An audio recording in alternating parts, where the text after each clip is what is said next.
Oh, there, I see Tiffany. Give me a second. I think I see so. Tiffany. Hey, Tiffany, can you see us?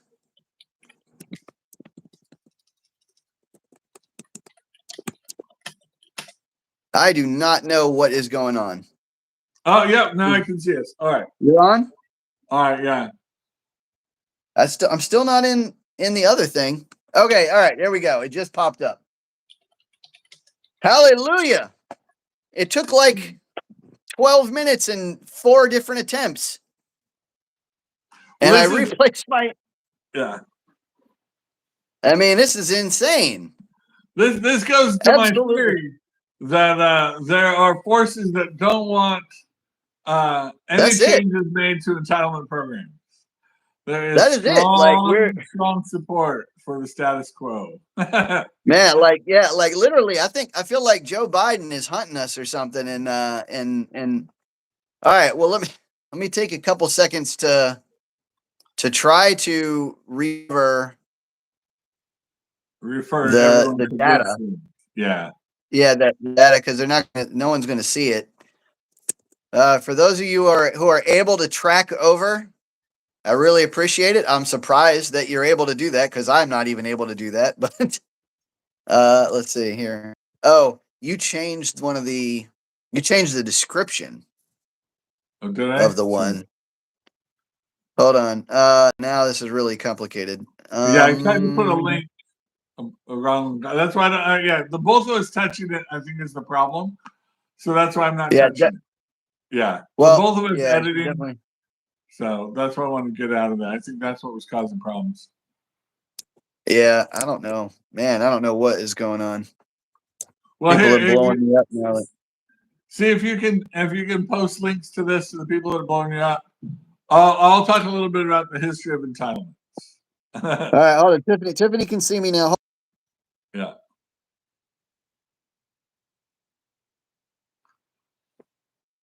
All right. Well, we got 4 people. We're just gonna roll it. It is what it is. All right, but yeah. 9 people. Okay. So some people history of entitlements. So, take 7. Entitlements has been something, right? Historically, the government did not provide, except to government people who work for the government, right? If you weren't a federal employee or a member of the military, you didn't get money from the government, right? And so right around, it was starting with FDR, and the New Deal. They started a bunch of programs, the New Deal programs, and part of that, right, was the Depression. Yeah, right. So this was early Keynesian economic theory for those, and it was, the whole idea was, it doesn't need to be efficient. You just need to dump money into the economy and get things going, pump priming, so that things can start, industry can start going and people can have money out there. So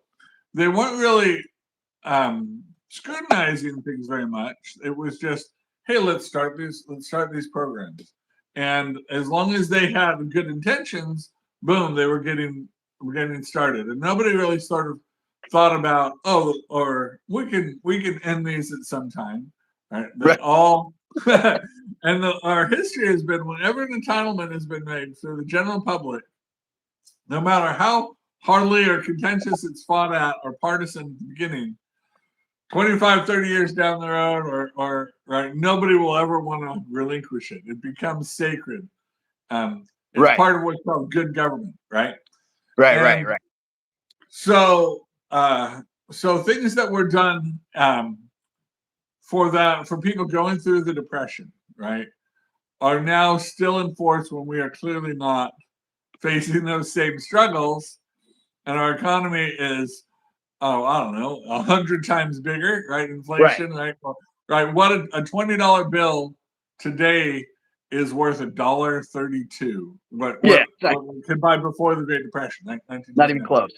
So, but our economy is much, much bigger. So, it's these antiquated things that their purposes were not. But as soon as what I call a third rail of federal politics, at least, has been anybody that's serious about changing, reducing, or eliminating any entitlements, right? And one of the rhetoric that's used a lot is, he's going to change Medicare as we know it. He's going to change They're going to destroy Social Security as we know it. Well, of course, when you make changes to it, as we know it changes. It's in there's an analogy that John Goldberg used years ago about like if you're flying a plane across the ocean, one of the engines is out, and the other one's sort of struggling on fire, right? You can ask someone, hey, anybody who knows about avionics want to fix this and get us there safely? Even if you have, right, well, I'm going to have to change this flight as we know it. Yeah, that's fine. Like maybe we have to do an emergency landing. Change this flight as we know it. Right. And so, I mean, the worst case scenario we saw in Greece, right? A sovereignty debt crisis. And that's sort of, we need to keep that in mind, right? It is possible for countries to go right into default, and then nobody will lend them money anymore. Nobody will buy their bonds, nothing like that. And and then you get forced austerity, right? You're taking a lot of the thunder away from the whole. You're like outlining the whole thing, but like we should delve into it. But these are the sort of forces that we have to think about when we talk about like, is it good or can we afford it, right? And what purpose was it started for? And I think part of it is not. It was the Great Depression generation, but also then what Tom Brokaw called the Greatest Generation. Those that fought World War II were lavished with all of these entitlements. Great if you stormed the Battle of Normandy, but it's kind of like everybody of that generation, whether you were in the fight or not, reaped these very, very generous government benefits.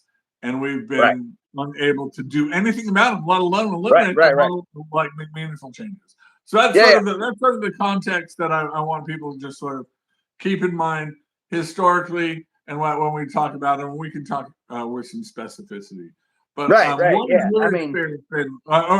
we should talk again about our personal experience with entitlements. So I mean, have you ever been on entitlements before, of any sort? Yeah, Social Security after my father passed away and my mother still had 5 minors living in the household, we were able to use his Social Security benefits because he passed away very quickly, unexpectedly, until my youngest brother turned 18. Unemployment, which is, at the time I thought it was state, or all the unemployment, which is an entitlement I feel like I've gotten from the state level, and not, so not a federal entitlement.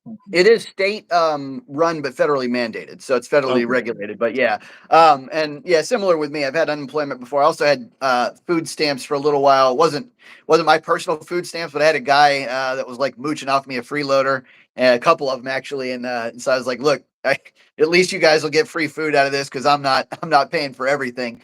But yeah, they were just dead meat. That's my curse in life, is that I'm essentially the welfare for everybody else, and that's my game. But yeah, right. You hit the nail right on the head when you said it's like political kryptonite nowadays. It's like anytime someone even hints at the possibility of even remotely reforming, like we had problems with Elon Musk going into Doge and saying like, look, these 1.4 million accounts are fraudulent. Right? They don't even exist, but they're getting money. And they're like, oh God, you're messing with Medicaid and Social Security. Like, seriously? We're taking off the fraud cases and that's it? Like, that's the problem? Like that he's changing Medicaid as you know it, like he's changing Social Security as you know it. So yeah. Hey, welcome aboard, everybody. Any entitlement, I think that's the first thing you have to be hyper sure that everybody getting that entitlement is authentic and not fraudulent and deserving and not cavalier. No, right. And that's something that and different administrations had very different policies about. Hey, let's just get people on it. And it's felt a little bit like paying for votes, that the Democratic Party has been one to just get people enrolled and in something. Hey, we'll get you a phone. We'll get your phone bill paid for. We'll get you some food stamps, and we'll make it easy. We won't scrutinize your applications that hard. And then the Republicans come in and want to, reduce the fraud, make sure that the people who are getting any benefit are really the deserving people. Because this should be sort of a step of last resort. Like right. the last thing you are, and when you actually don't need this benefit, but you're claiming it, is a disservice to those that do need it. And Yeah, it absorbs the thing, right? And so Republicans, to be fair, Republicans aren't the only people that have tried to like make cuts and play around with it a little bit and perform some austerity measures. But of course, one of the games here is that Republicans usually, like when they affect a system, they try to like reduce the expenditures, right? Whereas the Democrats try to increase the pay in, right? Like they try to bring the taxes or the revenue up. And so one of the tricks, and this is a kind of like an ideological weight that's always been in government, and it's like people will always take more stuff, right? Like they'll take more money, more stuff. So if you go to somebody and you say, look, we'd like to give you more of your tax money back, right? Never mind that it might affect our debt negatively. Like we'll just leave that part out. We'd like to give you more of your tax money back with the tax cut. Everybody's going to say yes, right? And the same thing goes for the other way around. If you say, look, we'd like to give you more free money from programs, everybody's going to say yes. Never mind the fact that you have to pay for it, right? Like, never mind all that. But it's like, and that's like the classic. It seems to me every time I hear a great Democrat, I would say everyone, but large majorities, right? Yeah. And that's what politicians want. That's who they listen to. Right. That's the game. Right? It seems like every time I hear like a great Democrat program, it's like everybody's talking about how great it is, and I'm like, okay, who's going to pay for it? And that's like, and then all of a sudden it's like just stammering and speechlessness, and like, yeah, that's what I thought, right? Us, we're going to pay for it, and it's like free healthcare. No, right? There's no such thing as free because we're paying for it. Yeah, and pay for it in upfront. Yeah, and it would be one thing if we had, $1 trillion debt, or no $1 trillion debt, or $1 trillion surplus, and we're talking about government programs, but at the federal level, right? So again, this is the thing, because we are 35 trillion in debt, right? That we need to that. Now, the last meaningful opposition to entitlement and the drive for entitlement reform was under the Tea Party, right? The Tea Party, which stands for taxed enough already, really wanted to drive down expenditures, enrollments, and say, like, we need to reduce our debt, but we don't want to raise taxes to do it. So we had the sequester, we had stuff, but Obama was very much for the status quo. Let's just keep things going. Trump has come on, and Trump, well, he campaigned as very anti-Obamacare, and has really not shown any interest in putting any effort towards entitlement reform, other than what we've seen now in this administration, taking on fraud cases. The first administration was not a priority for him. And that's part of your issue with him, is that he's not a classical conservative, and he's had very high deficits because he hasn't reduced the spending of entitlements, and partly because the media will hysteric any type of cuts, right?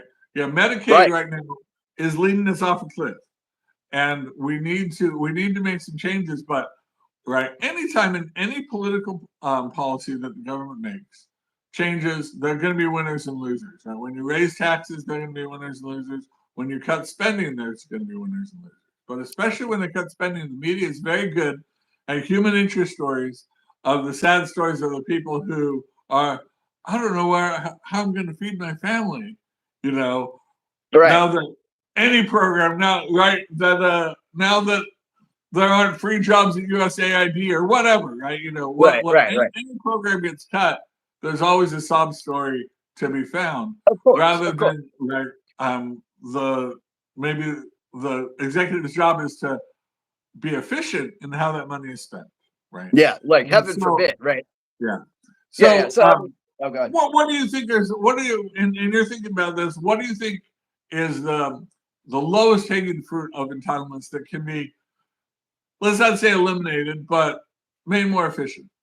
Yeah, I mean, well, I think Elon Musk hit the hammer on the head when he started going after fraud and abuse. I mean, that was easily that's a no-brainer, right? And it shouldn't have had any complaints, right? If someone's just going to say, look, we've got X number of people who literally don't exist, but they're still getting money somehow because it's like one guy who's collecting 34 checks around the nation, or, these people are dead, long since dead, but their family's been collecting on it, or, what have you. Or I think one of the classic, like, low-hanging fruits nowadays is the immigrants, right? Because immigrants aren't really supposed to be collecting on all these welfare programs, but they are, because they get a social security number through this loophole.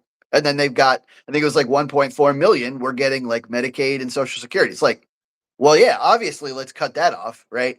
I will say I do like Trump's, his current reform proposal in his big, beautiful bill is to just put in some just like simple work requirements for only people who are single, able-bodied with no kids, right? Like literally one very common sense. Common sense. Like one demographic who, like, it's like, no, do you have kids? Okay, we'll leave you alone. Like, are you married or something? Like, you have any kind of dependents? We'll leave you alone. Are you not able-bodied? Like, if you have any issues, we'll leave you alone. But like, if you can work and there's nothing holding you back at all, please just go to work. Like, please contribute to these programs in addition to taking them. I agree. This is one of my personal struggles. Is I find it very hard to give money to those who are panhandling when they look like able-bodied men. Right, a woman out there, like, yes, I'm going to give money to, especially a woman with children or something like that. When I see an able-bodied man, I'm like, where we live in the Triangle, North Carolina, I know there's a lot of jobs and there's a lot of opportunities. And it's not a wasteland out there. And I really have a hard time feeling like, hey, I feel like you could contribute. That things aren't so bad that so I feel like it is a common sense. We do have work centers or ways to have job placement. There is labor shortages. Certainly, as the number of illegal migrants coming here for labor is reduced, there should be more opportunities there for those kind of jobs. It's like that classic. Have you ever heard that story? I'm sure you've heard that story from Reagan. Did it was like this thing where he had this two Democrats, and they brought their daughter up, and the daughter gets to meet the president, and he's like, he's like, well, if you were president, what would you do? And she's like, well, I would feed all the people in the world. And he's like, well, you don't even have to be president to do that. You could come over to my house today, mow my lawn, take the trash out. I'll give you $50. And then we'll go right over to the grocery store where the homeless people hang out, and you can give them, the money to eat and stuff like that. And the girl like thinks about it for a second. It's like, well, why wouldn't the guy just come mow your lawn himself? He's like, welcome to the Republican Party. It's like, it's like classic, right? But it's like, yeah, anytime I see somebody and they're like in perfect shape, or, not perfect because nobody's perfect, but yeah, I'm like looking at him like, come on, can't you? There are a lot of jobs in our economy that don't require perfect shape. I know this. I know that. Right. I'm not perfect shape. You're not perfect shape. We're a podcasters, like, for Christ's sake. We can just sit around all day and like do nothing. I mean, not really. We research this stuff. But anyway, so one of the problems I think around this too is the stigma of like even the words. Like, we fight over the words. Like, one of the things that people call entitlements is mandatory spending. Right? Because it's like, even the way we put it into law, it's like when it comes into law, it's like we have to pay for that no matter what, even before defense or infrastructure or commerce or anything like that. It's like, this stuff has to happen. And I'm like, no, not really. It doesn't really have to. And the post office is the big one. They're like, we're in the Constitution. You have to pay us no matter how inefficient we are. Right. And like, never mind the fact that this stuff isn't in the Constitution, right? Like, never mind the fact that the 10th Amendment strictly forbids 95% of the stuff that we're talking about today. But, it is what it is. Let me get to a couple of these comments here. Sure. So, Ole Privat, I don't know if I'm going to say this right. Privatliv is talking about in their country, they have like, basically they're like 49% of 48 to 52% taxes, plus all these other like individual taxes on sugar and stuff like that. That's insane. Like, See, this is what people don't realize. This is the slippery slope, right? Because if you just start taxing for stuff now and then just keep on adding, because there's no way to stop, right? One of the things people don't understand is that, is like you said, we're headed toward the cliff. In about a year and a half, if my calculations are correct, we will actually no longer be placing any of the revenue for the nation toward anything other than interest for our debt, Social Security, Medicaid, and Medicare. That's it. 4 things. One of them isn't even a thing. It's payment on stuff that we've borrowed from before.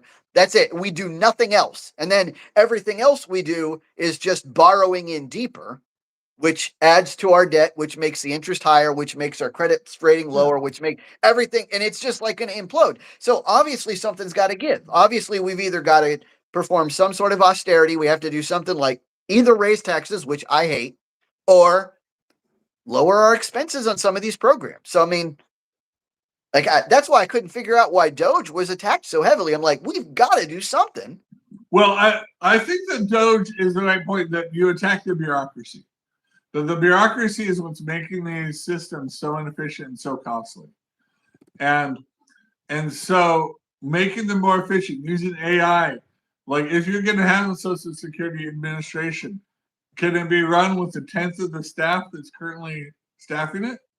Right. Can we make common sense reforms where we can invest some of the money at market rates, even really low risk, and get better returns, on that, and help Social Security be solvent, and so that we don't need to raise payroll taxes. Biden raised and Obama raised payroll taxes with their bill that all the Republicans voted against. I really hate Social Security taxes too. Yeah, because even if you have bad, anyway.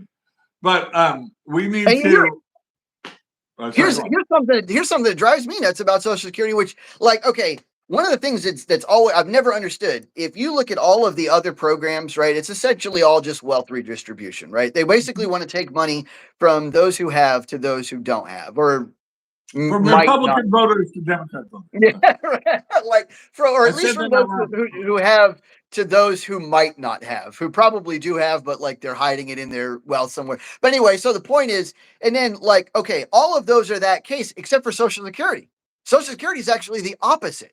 Like literally, if you make more money, then you've paid more into the system over time and you will get more out after you're done. So it's like literally the more money you have, the more you make. It's like the people who truly need help with retirement, right? The people who truly don't have the money to set aside to save aren't the ones that get it. They're the ones.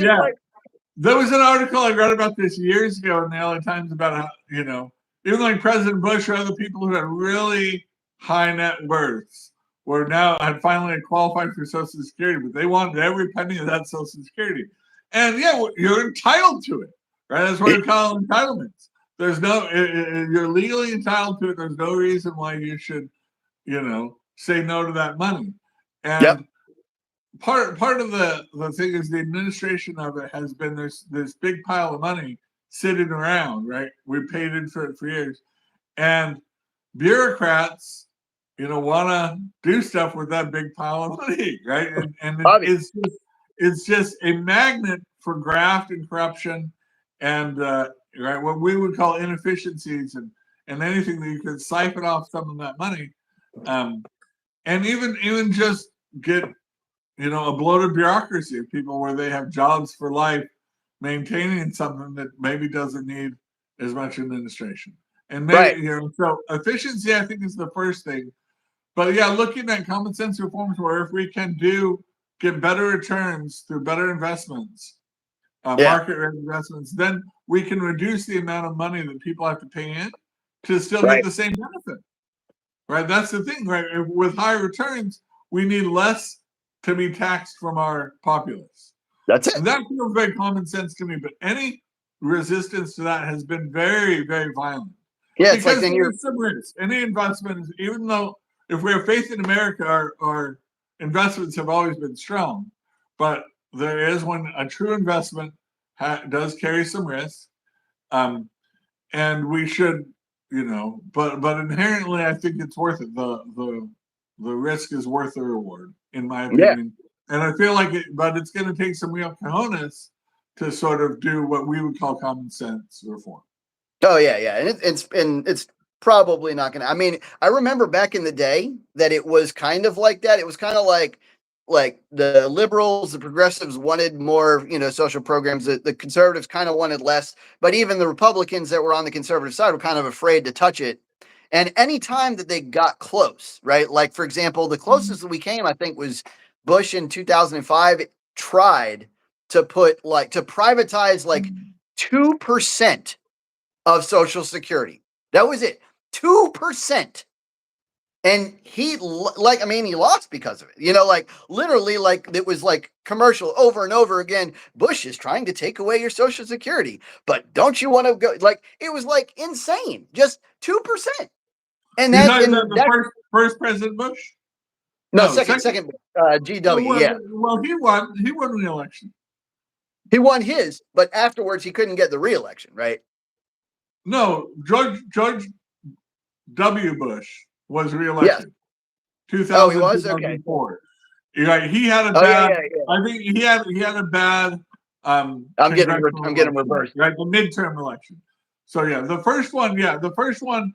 Right, he lost re-election because of Ross Perot. Yeah. We were talking about that. But it was because Ross Perot, right, brought up the debt was serious enough that we needed to take the debt seriously, not just ignore it. And enough members of the country believed that was being ignored by both parties that voted third party for him, right?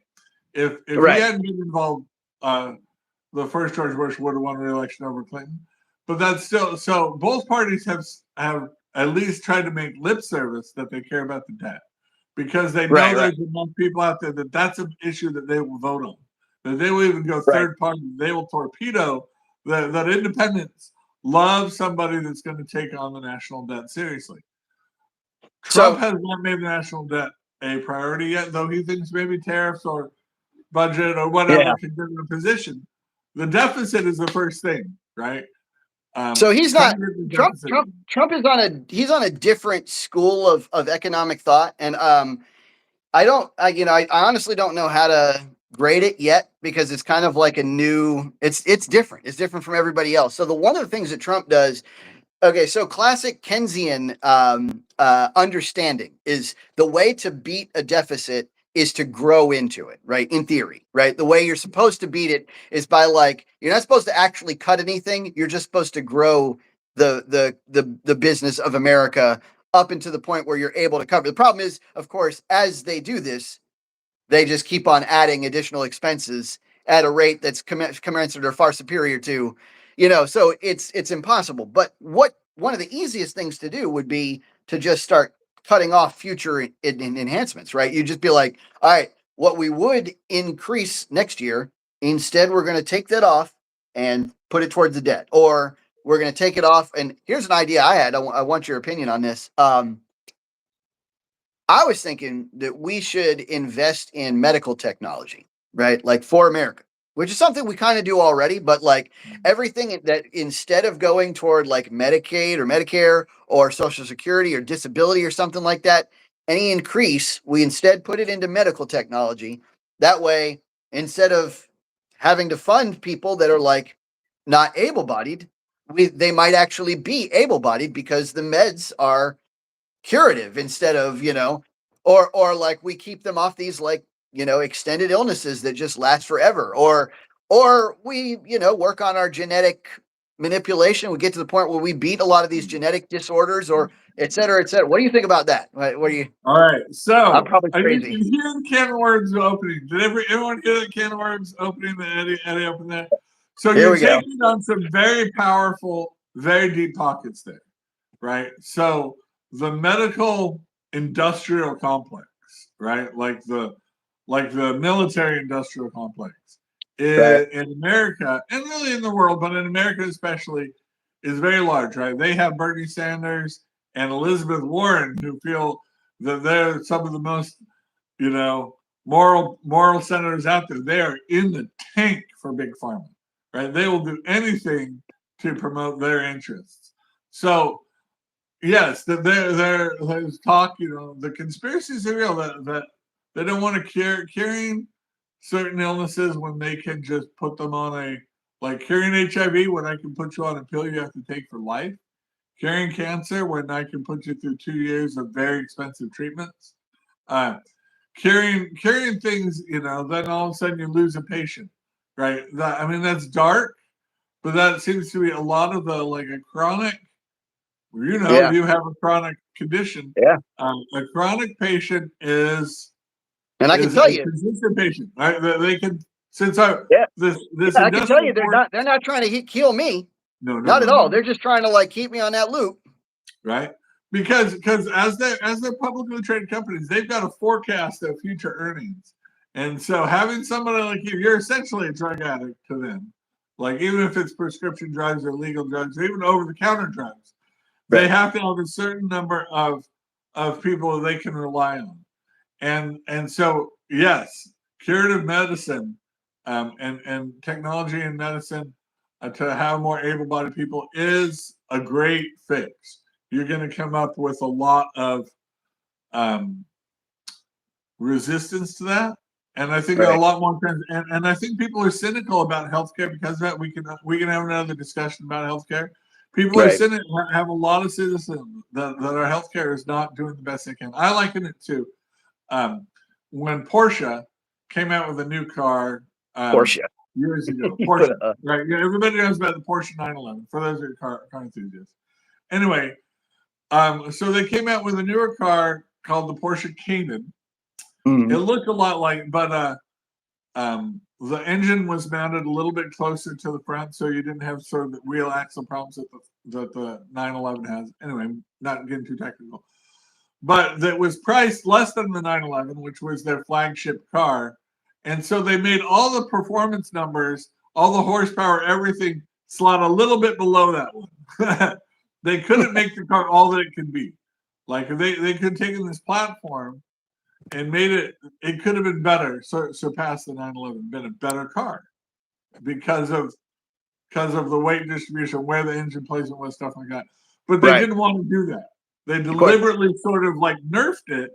Yep. So they wouldn't wouldn't make it all that it could be. And they feel, people are cynical, and they feel like that the healthcare industry has the technology to come up with solutions that are curative, that could be all that can be. They dumb them down and make them all right because we can make more money doing it this way, where somebody has to take a round of treatments for years rather than something. Here's the question for you. Now, it's kind of intriguing because it's like a neat little tension, right? One of the best things about capitalism is it gets you outrageous productivity up to a point. And this is that point, right? It's the same thing with like you mentioned cars. Like, I remember back in the day when, like, when things were getting a little bit expensive oil wise and gas prices were rising, like every vehicle was like a super economy vehicle. And there were cars like the Tercel that were getting like 48 miles to a gallon and stuff like that. Like little Honda Civics were getting like, 40, 42 miles to a gallon. Everything was like, and those Civics were well built, lasted like 300,000 miles if they lasted, a day. And like, there was no problem. But nowadays, I've got that exact same Honda Civic. It's bigger. It doesn't last as long. It doesn't have the same gas mileage. It costs more to replace and repair. It's just like money. Now, don't get me wrong. It's still a fine car, right? But it's like just fine enough for me to be complacent and happy with it, but not fine enough to like, so. And that's true. They felt like because I follow cars, that there was a period where they were making cars too well. That people didn't need to, especially like the Japanese cars, the engines were too good that people could just drive them into the ground and not have to remake the 3-year cycle. And the point of it now, people should be skeptical. That's why I always feel like when you're buying a car, reliability should be really high up the list, because you want to punish those that deliberately make the cars unreliable, so that you'll have to buy a new one 3 years. That you should always, and it's why Toyota and Honda have consistently gone up is because enough consumers are like-minded to do that. Now, coming back to entitlements. Yeah. So I hope RFK Jr. does it. Okay. I hope RFK Jr. moves us toward like a more curative, like make America healthy again. That's true. Yeah, if he can puncture the bureaucracy, if he can get some transparency on what things are going, that would be a big part of MAHA, and making America healthy again would be a big part of reducing. It's why the government really had a program to stop smoking. Why they killed the tobacco industry in America. Right here in North Carolina, there are communities that are really struggling because their backbone was always tobacco. Yep. And the tobacco economy, by design, has been broken, and it's a shell of what it was because of all the public health issues, right? And how expensive it was for everyone else to pay for lifelong tobacco users, geriatric health problems, right? And so less smokers means healthier population. You're saving that money kind of down the road. Can we continue that? That's what you hope Kennedy is finding is solutions. Now, this is a classic case, why I bring that up, of winners and losers. So the winners are, with reduced tobacco use in this country, we don't have the negative health associated very clearly with people that were strong, regular cigarette or tobacco users. But you have economies or not just decimated, devastated, by the loss of that foundational. That was the foundation. Now you can have, you can have other industries on top of that. A foundational economy. Anyway, not to get off the subject, but you can find these sob stories, these case studies of people, the losers in this situation. But the media was on board with tobacco being broken, and so you didn't see big reports of that, right? It wasn't reported, of that. Cool. But anytime you say, like, hey, we're going to cut this government program, right, or Medicare, Medicaid, you have somebody like, I just want to be homeless because my and my insulin. So I know Trump is trying to tackle it. He's trying to have caps on certain prescription drug prices. We'll see where that goes. One of the solutions, and I don't want to look to Canada because, again, they have 1/10 of our population. Right. But one of the things that they've classically done is there's a cap on entitlements, right? So there's this big pool of money, and at the end of the year, if they've spent all that money, then that's it. And it's like, you don't get any more free healthcare unless you wait till next January. Interesting. Right? And part of the reason where there are really long waits to see doctors and things like that is they have to do this. So we can cap entitlements, meaning, all right, as long as we can afford, this is the amount of money in there. When that runs out for the year, no more food stamps for the year, no more type of things like that. You're on your own. Would be kind of an interesting sort of mid ground, but that would take also some chutzpah, because you can definitely have the media out there reporting about the people that are struggling from October to January, right, without their entitlements. Yeah, it's never. I mean, no matter what you do, if you touch it at all, it's going to be like somebody's going to dredge out the one person on Earth who's just they're diabetic or something, and then they just use up more of their money faster, and so they get to this one point over the year. Plus, people have a lot of problems budgeting, right? Like that's just a classic. And see, this is I don't know. I don't have a good answer for it, because part of the problem is the system that we had before just worked better. Like all told, it worked better. The system was families took care of each other. Right. That was number one. We didn't force people, generally speaking, to pay for other people. Right. Because families would do it. Right. And that was the system. And we had people that had they were more industrious. They had a better budgetary process. They had a better self-sacrifice work ethic. So they could last longer without having to just dump all their money into whatever vice they had. That was just something that we were just better at as Americans. We were better at surviving. We were better at like delayed gratification and things like that. And so, but now we're not. So now I don't really know the answer, because now it's like I feel like we're filling up with a critical mass of people who like either have they have an alcohol addiction or a cigarette addiction or a Red Bull addiction or a weed addiction or a Coke addiction or you name it. And then it's like I mean, it's like I used to say when I was a financial consultant for all these people. For those of you guys out there who don't know, I used to manage people's finances, household finances, and there was not a single person in the 300 some odd households that I dealt with in the 15 years that I did it, not one single family where I wasn't like immediately able to spot a glaring and gaping hole in their finances, something to the effect of like, oh, stop eating at McDonald's for every single meal that you eat in life.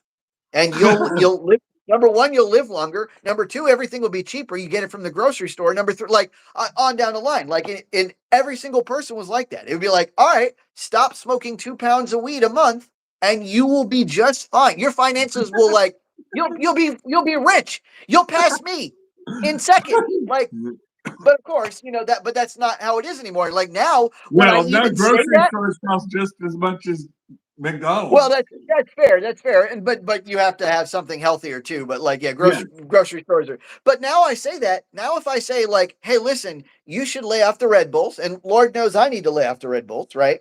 Now if I say that, people are like, oh, you're just being cruel. They might need that to like decompress or da da da. They deserve a little. I'm like, no. Sometimes you just have to sacrifice. I'm sorry. All right, so this is going to sound like a classic mansplaining. Yeah. So everybody here is classic mansplaining. A lot of the origins of these problems go back to the boomers, right? The baby boom generation. They were really the first generation that... It's all their fault. Right, they didn't live with family, right? That went out on their own. There was this huge boom where they could, and it was really pushed this sort of single-family house, but nuclear and not with multi-generational, right? And that with Social Security now could take care of your parents. They didn't need to come live with you in retirement or have their own sort of retirement worked out. This whole retirement structure was sort of created. It was really sort of the first time the family dynamics were changed. Right. A lot of things for the boomers, right, as far as, right, don't translate well into our time now. But there's so many of them. Very unique situation. Yeah. And there's so many of them. Yeah. So it's like, so now when Social Security and Medicaid and it, like so for those of you guys who study demographics at all, it's like a good healthy like demographic like age curve is supposed to look like this, where you've got like this working class bubble in the center, and that's like your thickest, meatiest like demographic. So you got all these people that are producing, all these people that are generating wealth, all these people that are paying into payroll taxes or whatever. But now it's like we've got this weird little thing where it's like this kind of like this V, and then it bubbles out toward the end because the baby boomers were such a heavy generation that there's so many of them. And now, like, all these people are starting to cash in on Social Security, and I'm the one that has to pay for it, and something's got to give. And I mean, the true answer, and I'm going to say this, and everybody's going to hate me for it, but the true answer is these programs need to go. That's all there is to it. And I hate saying it like that. I don't want it to be the case. I wish that we had infinite money and we could just give anybody anything that they want, right? But at some point, you have to get to the point where you're like, look, we just don't have the money for. I would love to buy a Porsche. I would love to live in a mansion on a hill, but I can't afford it. Yeah. And I think, the sovereignty crisis, people just don't feel like it can happen yet. People talk about, oh, we can just print more money or different things like that, which are horrific solutions, right? Right. And but that we really have to get serious about it, because when we have forced austerity, we will run out of money. We've seen it in other countries. We've even seen it in China and other places when they're good government. All of the benefits that they've done to lift up people. We can't guarantee people a high standard of living, right? Even in our Section 8, our lowest like housing projects, you get central AC and heat, get a refrigerator, running water, electricity, all these things, and it's a really high standard. We need to, right? Yes, we should do that. Can we afford to do that now? The answer is probably not, and really more like we can't. We need to get this under control, and it's going to take some big solutions. If we can balance the budget, we're gonna have to phase it out. But yeah, balancing the budget is probably right for 4 years in a row across 2 administrations, right? I love like I would start having confidence that our government has the ability to administer itself wisely, right? If the last 2 years of Trump's presidency and the first 2 years of whoever follows him have balanced budgets, I think it's right. I think I don't understand. Now, to be fair, I'm one of those like naive businessmen, right? But like, let me tell you something. When I was a small businessman, right? Like I managed, for those of you guys out here don't know, I managed convenience stores for a long time, managed pawn shops, got as high as district manager. So my business experience is limited, but like when I was a businessman, if my boss came in and looked at my P&L sheet and was like, hey, you overspent your budget, I was in trouble. Like I was in trouble. That was a bad thing. I like the general rule is you want to make money, right? Like, so you want to spend less than you make. And it's that simple. Like if someone needs me to go down to the government and solve it for them, like apparently Elon Musk couldn't do it because he was only there in an advisory capacity and that there's only so much you can do. You say, look, this is my advice, but they didn't follow it and they still aren't following it. They're not codifying most of the cuts that he advised. They're not codifying most of the, the only thing that they did was like the really easy stuff. Like, okay, this guy was dead. Okay, we can take that off, right? Like that was it. But everything else, this is the thing. Like if I need to go down there and be like, all right, this program's gone, this program's gone, this program's gone, this one's halved, this one's gone, cut all these people, no problem. I'll have it balanced in a second. They're not going to like it, but I'll have it balanced. But this is what you have to do. This is what you have to do with your household finance. This is what you have to do in businesses. This is what you have to do with nations. And here, this is my challenge to all the liberals and progressives out there who are of this like this exotic mindset where like the national debt's just not a real thing to you, and this is just not a problem. Then why do it's impossible to contextualize 30. Yeah, like why do we spend money on anything then if that's not a problem? If the national debt isn't real, then why aren't we paying for literally everything? Why don't we print up $40 trillion tomorrow and give everybody a house, everybody food for the rest of their life, make everyone rich millionaires living in mansions on it? Oh, because it's not real when you do that, right? If you deflate the value of the currency, it doesn't count. Right? And see, people think that it's like we can just carry this debt forever. No, we cannot. I promise you we cannot. We've already, for the very first time ever since we've like had a credit rating, just lost one of our credit ratings. And that's like that's the start of the end. And I'm going to tell you something else. This is something I was studying not too long ago. There is a direct and almost 1-to-1 correlation between whether or not you're the reserve currency and whether or not you have hegemony over the world, right? Yeah. Like literally the British pound was the reserve currency when they were in control, and the Dutch had a currency that when they were in control, and the like on down the line, like all the way back for almost forever. Like if you have the currency that the world uses, then you're the Mac Daddy. And America's got it, but we are on the verge of losing it if we don't get our finances under control, if we don't get our credit under control, if we don't start. Thankfully, I think thankfully some of Trump's economic ideas are going to be. So one thing I got cut off earlier, but like, yeah. So one thing that Trump does is different than anybody else, where like I used to say that they should grow into it. And I kind of said it mockingly. Well, Trump actually does have a plan to grow into it because he has this concept of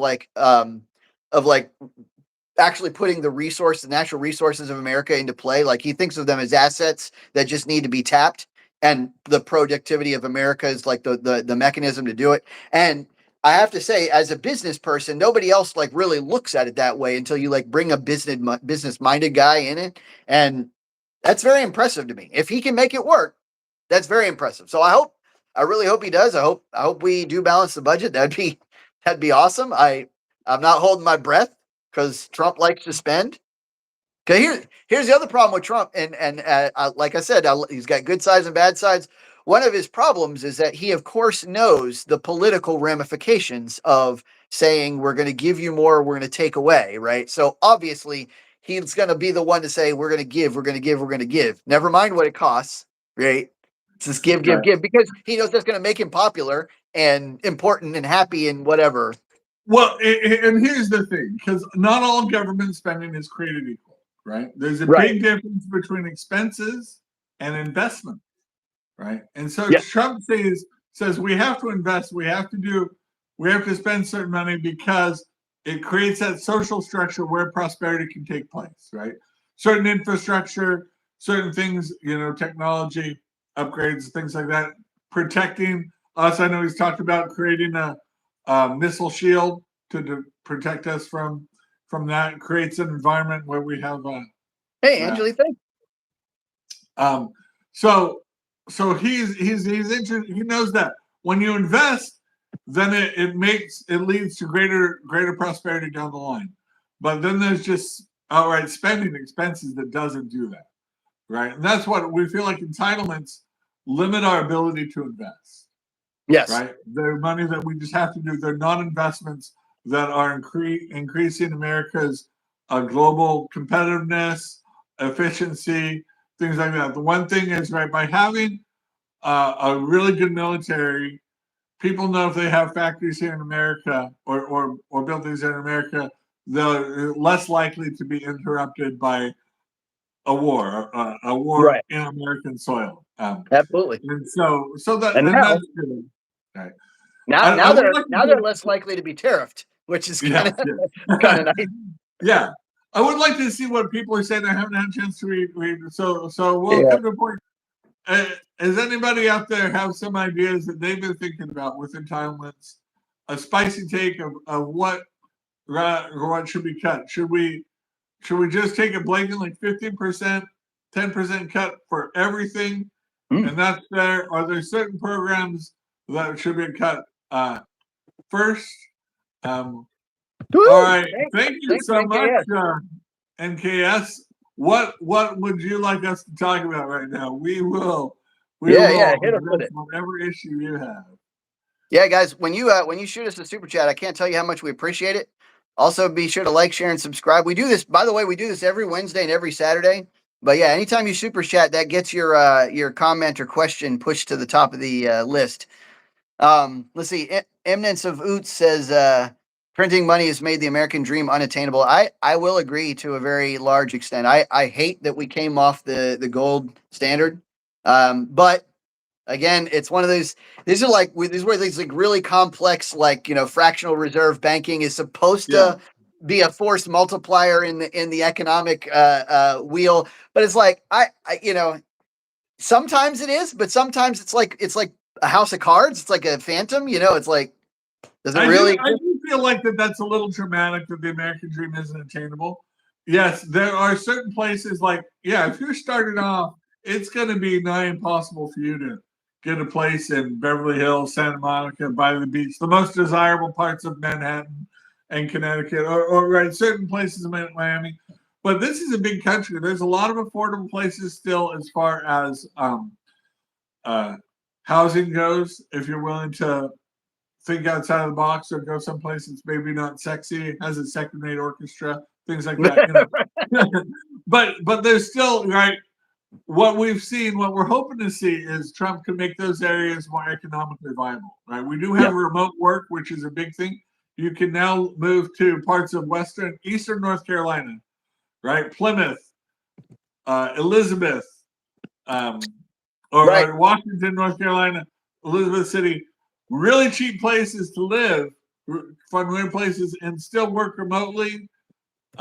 Ideally, that there would be a mixture of sort of industry or sort of a backbone economic driver there.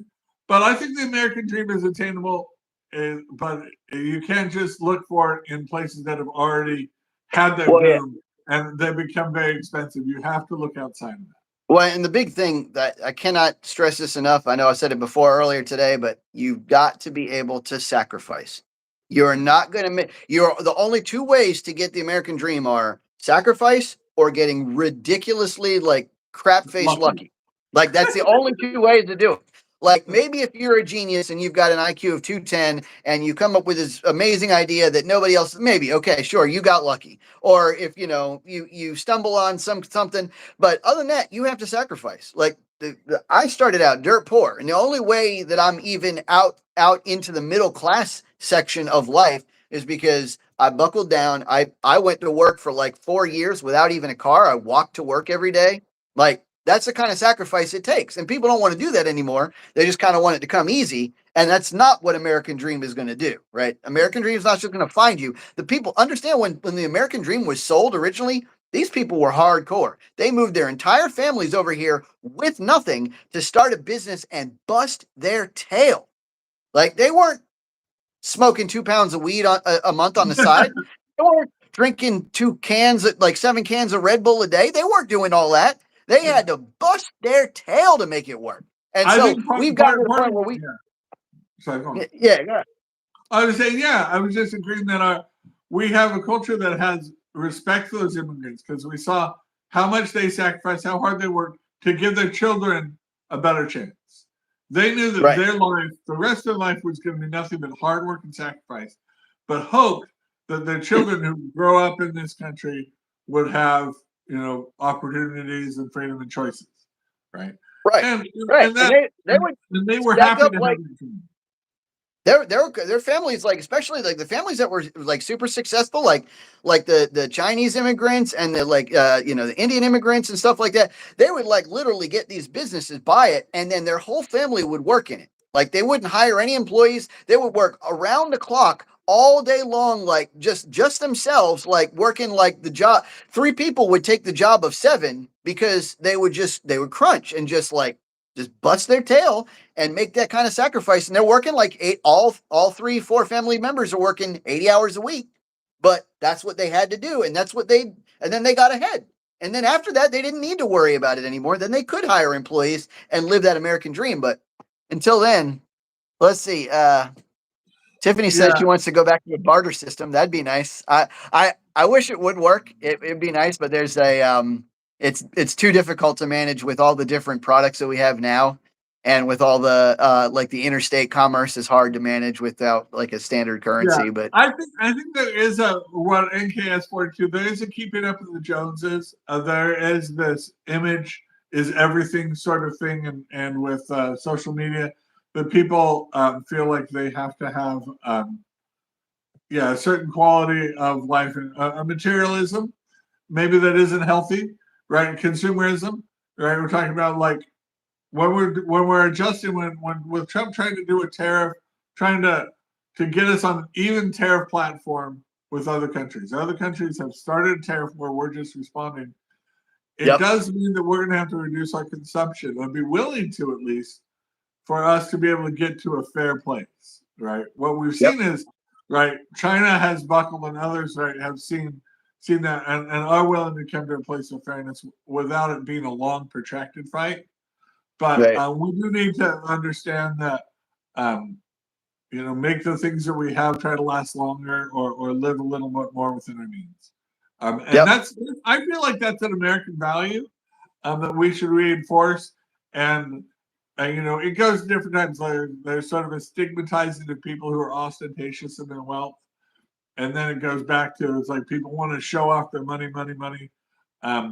Maybe we're just at a point now where it's more socially acceptable or more socially rewarded to be a little bit more austere, sort of conspicuous consumption, stealth wealth, rather than being showy with it. Yes, like how many times do I go online and like Snapchat or Facebook or something, and I see this ignorant idiot fanning out like $500 bills, like they're rich because they've got these $500 bills and like a couple 20s that they're like got laid out on their bed and stuff. And I'm like, Why is that in a bank earning interest?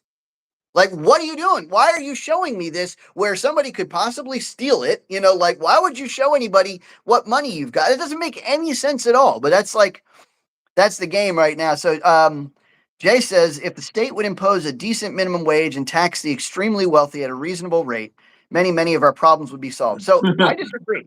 I disagree completely. Now, here's why. Now, don't get me wrong, because I am a big proponent of closing a lot of the loopholes that the rich use to like skip out on the process. But I think the process should be fair for everybody. And I don't think that only the wealthy should have these like magical like escape valves that they can use. But that having been said, the rich already pay an outrageous amount of our taxes. And it would bother me in any other, like if I'm trying to liken it to any other circumstance where like, let's say you're in a small team of 5 people, right? And they're passing out like candy, right? And like, but one person has to give away more money to get that candy. It just doesn't make any sense. Like nobody should have to give a larger percentage of their wealth than anybody else. We're all human beings, right? And if they're lucky and they're just able to manage their business better, or they're more capable, or they've practiced longer, or they went to school longer, got a better education, great for them. Yeah, I don't have any. We should not covet other people's money. That's un-American value, and unfair that we should just like. I think there's a great line in Fiddler on the Roof where the communist revolutionary says like, "We'll take the wealthy wealth's money, or their wealth will be our wealth." And he says, "Sounds good. If they'd agree, I'd agree."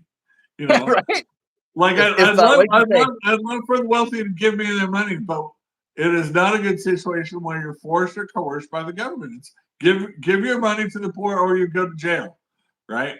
That's the coercion is not, it's un-American, and it's un-American for us to sit here and covet them, right? Right. Yeah. So Ian, I think we're coming to the end. I think the one entitlement that is American, or entitlement cut that would align with these American goals that we're talking about here at the end here is really cut to jobless benefits. It should be, it should not be a reward to be jobless. When we pay people to not work, you'll have more people unemployed than not. That I'm not saying it has to go away completely, but that is an opportunity. Like we would love to have these benefits if we could afford it. But since we're poor, we're in debt. We're going in debt for these benefits. Jobless benefits might be a benefit that we can afford to cut or eliminate, and that our economy is big enough, and that's something that we can have.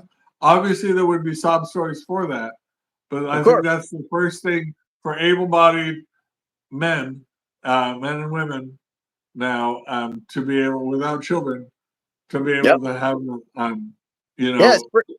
have a cuts to that program. Pretty simple. I mean, and those are the reforms that Trump is asking for. He's like, look, if you're able-bodied, we're just going to put in these, just work, just be a part of. I remember when COVID was going down, my my ex-roommate would every day he would sit there and he's like, I'm like, dude, aren't you going to get another job? I know you got cut out from COVID, but now it's over. Aren't you going to get another job? He's like, no, they're paying me more to stay at home. I'm like, So, but I mean, that's the game. So, but I want to talk to Jay here. Jay, look, Jay, I would love Elon Musk to pay my bills. Yeah. Right. Or to make my bank account larger. But I have no reason to do that other than unless I can give Elon Musk value. Unless there's some value that I can return to him. There's no reason that I have any claim or any person has any claim on somebody just because you have more than I do. And my life would be a lot better if I had some of that wealth, but that's not a good enough excuse. And even if I would like medicine that would make my life better, is not a good enough excuse to take money from wealthy people. Yeah, to add on to that, like, so he mentions that a lot of people are obscenely wealthy while their employees can't afford medicine or food or stuff like that. And he says we're being taken for a ride the same way peasants in the 1500s. Keep in mind that in America, now this may not be the case elsewhere in the world, but in America, you basically can't go hungry or hungry. You'll basically have food and a house and medicine, like medical treatment, if you need it. Now, Our it won't poor, be our great. poor are obscenely wealthy. Yeah, it won't be great. Like you might be staying in it, you know, might be eating this in a soup kitchen. You might be staying at a shelter, and you might have to go to the ER to get your emergency medical treatment done or whatever. But you'll have it if you must have it. Like now, it may not be that way elsewhere, but like yeah, I would rather be like the dirt poorest of the world right now in America today than be a monarch from the 1500s. Like I would rather be like where I started out. Well, I started out on the east side of Durham, make it with a family that like all told make like $14,000 a year for a family of four at the time, and like very high crime rate area. And I would rather be that person with AC and a refrigerator and a toothbrush and a like on and on and on and on than even the richest like Mansa Musa from history. Like I would never Vlad the Impaler from the 10th century.